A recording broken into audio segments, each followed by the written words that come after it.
Our next speaker has been known to make policies fun. Ladies and gentlemen, please welcome to the stage Louis Eisen. You probably didn't expect to hear the words policy and fun in the same sentence, am I right?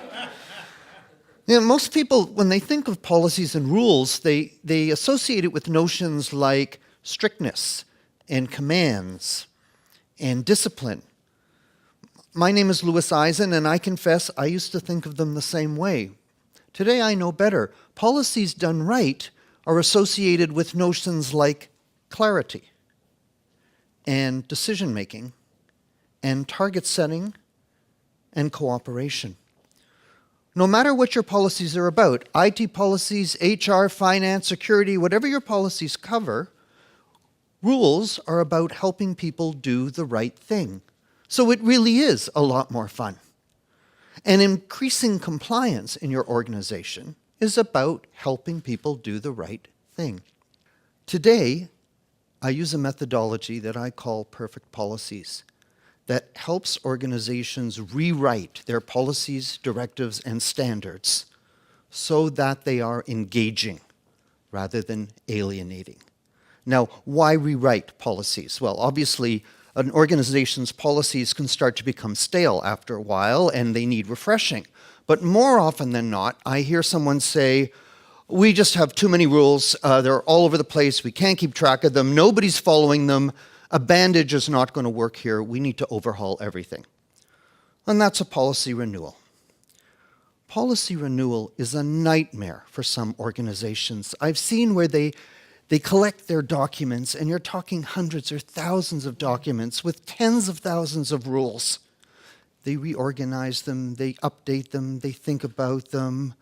And at the end of the day, this might take months or years, but what they have is half as many policies, but the policies are twice as long. Organizations bring me in to help them do policy renewal right. So as you can imagine, going from office to office, I see a number of common issues around the offices. Today I'm going to share with you 3 big common mistakes that I see in offices when they're doing policy renewal. The first is the failure to finalize a policy framework. What am I talking about? You ever seen a parking lot that doesn't have lines? You know that people can come and park on them, but the cars don't line up very well.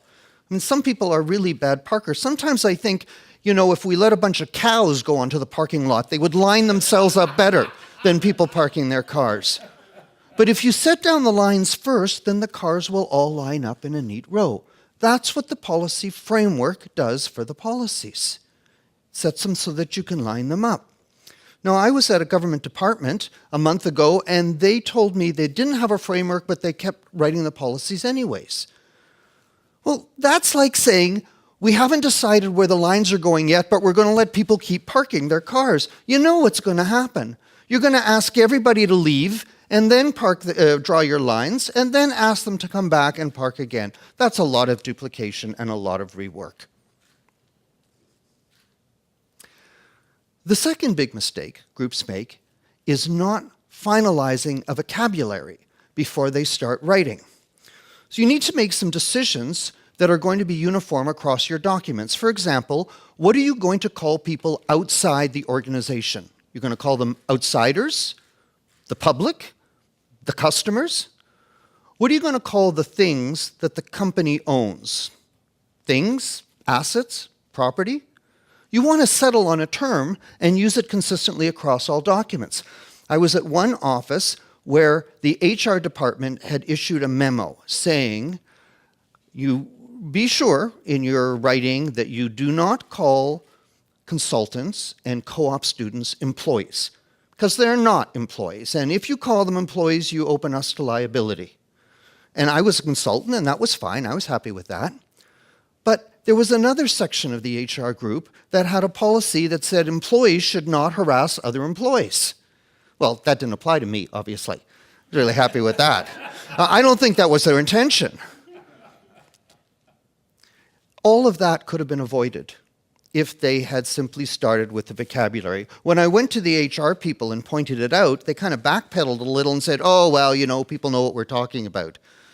I was trained as a lawyer. I practiced law for a while. I don't think the legal department would be quite as forgiving. Pin down your vocabulary first. The third mistake groups make, I'm going to talk about, is the failure to remove the manual from the policy. Let me explain what I'm talking about. By show of hands, can you tell me how many of you have filled out an annual income tax return? Oh, it's everybody here. Great. How many of you, thank you, how many of you, before you filled out the return, read the Income Tax Act? Only one. But most people don't read the Income Tax Act. In fact, almost nobody reads the Income Tax Act. People read the manual. What you read was the little manual that came with the form that told you what to do. A fundamental distinction in policy writing, foundational, is the division between documents that set rules and documents that restate rules. The Income Tax Act sets rules. It's like a policy that sets rules.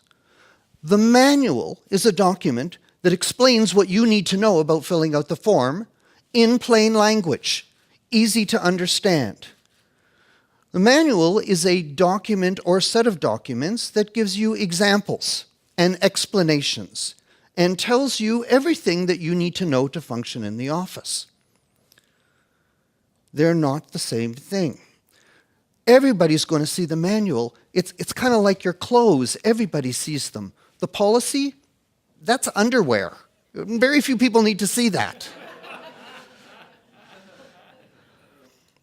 You know how a lot of policies are so long, 20, 30, 40 pages long. You know why that's happened?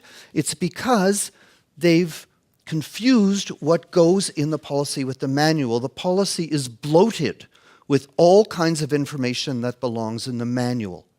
They've tried to accommodate in the policy the purposes of the manual. The manual is supposed to help you get your job done. The manual is supposed to give you explanations and illustrations. The manual is supposed to educate you. That's not the purpose of the policy. The manual is what tells you why you need to do what you do and what are the implications of not doing it and how to get out of it. That's not the purpose of the policy.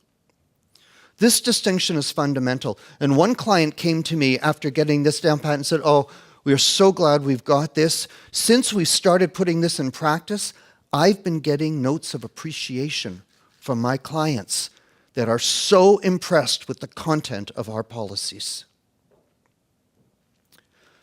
Policy renewal is a complex process.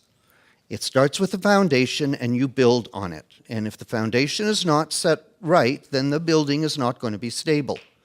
The earlier in the process that you can fix the foundation, the less cleanup you have to do later on. Susan is a director in a government department, and she was able to catch a number of these things very early on in her process. And said to me, what really works for me is now that I know we've got that down and people are doing things right, I have a lot fewer moving parts to worry about, and I can spend my time on my own work. I can help you too. I invite you to attend one of my policy writing workshops where we cover all this information and more. Perfect Policies is about writing policies that are clear, succinct, and respectful. And if you do policies right, you might just find that they are a little more fun.